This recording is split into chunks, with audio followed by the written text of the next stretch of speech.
නයිටින්ගල් කියන ජනප්‍රිය චරිත දෙක. ඉතින් අපි බලමු මේ චරිත දෙක මෙච්චර වැදගත් වෙන්නේ ඇයි කියලා. 1910 අගෝස්තු 26 වෙනිදා මදර් තෙරේසා නම් උත්තමාවිය මේ ලෝකෙට ඉපද ලබා ගන්නවා. දුප්පත් අසරණ අය සුරකිමින් ආහාර වෛද්‍ය සත්කාර මෙන්ම ආදරයද ලබා දීලා මිනිසුන්ව රැක බලාගත් එක්තරා මව්තුමියක් ලෙස මදර් තෙරේසා මව්තුමිය ලෝකයේ හඳුන්වලා තියෙනවා.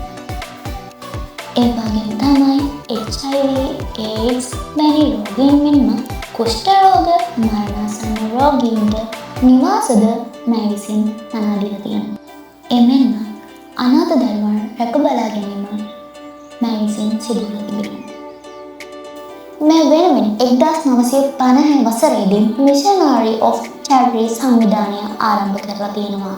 අද වන විට මෙම සංවිධානය රටවල් 130කට වඩා අධික රටවල් ගණනාවක සංවිධානය කරලා තියෙනවා. ඒ මෙන්ම මේ රාජකාරී කෙරෙගෙන යනවා. 1979 වසරේ නොබෙල් ත්‍යාගයෙන් මෙන්ම ಭಾರತ රත්න යන සම්මානයෙන් ඇය පිදුම් ලබලා. අපි හැමෝටම විශාල දේවල් කරන්න බැරි කුඩා දේවල් ආදරයෙන් කරන්න පුළුවන්. මෙය ඇයිගේ පණිවිඩය. ඉතින් මගේ ඊළඟ මාතෘකාව වන්නේ ෆ්ලෝරන්ස් නයිටින්ගේල්. ඉතින් අපි බලමු මේ ෆ්ලෝරන්ස් නයිටින්ගේල් කියන කාන්තාව අපිට විශේෂ වෙන්නේ 1820 වර්ෂයේ මැයි 12 වෙනිදා ඉතාලියේ ෆ්ලෝරන්ස් නගරයේ මැය උපත ලබයි. ක්‍රයිමියා යුද්ධයේ තුවාල ලැබෙන සෙබරන් මැය විසින් රැක බලා ගත්තා කියලා කියවිලා තියෙනවා. වර්ෂය 1860 ලන්ඩන්හි පළමු නවීන හෙද පාසල මැය විසින් ආරම්භ කරලා තියෙනවා. ඒ වගේම හෙද සේවාවට විද්‍යාත්මක හා විනයමය පදනමක් මැය විසින් එකතු කරලා තියෙනවා. ඒ වගේම තමයි රෝහලේ පිරිසිදුකම ගැන සනීප ආරක්ෂාව ගැන මෑ හිතලා වැඩ කරලා තියෙනවා.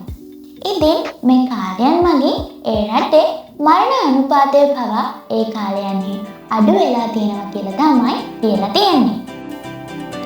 ඒ වගේම මෑ හැම දිනකම රෝගීන් බලන්න ලාම්පුවක් කරගෙන යනවා කියලා කියනවා. ඉතින් අද මේ හේතුව නිසා The Lady with the Lamp කියන නාමය ලැබිලා තියෙනවා. ජීවිතයේ තියෙන වෙලාවේ ජීවත් වෙන්න. ජීවිතය කියන්නේ වටින දායාදයක්. කරුණාවෙන් අන් අයට උදව් කරන විට අපේ ජීවිතයට සැබෑ අර්ථය ලැබෙනවා. මේ ඇයගේ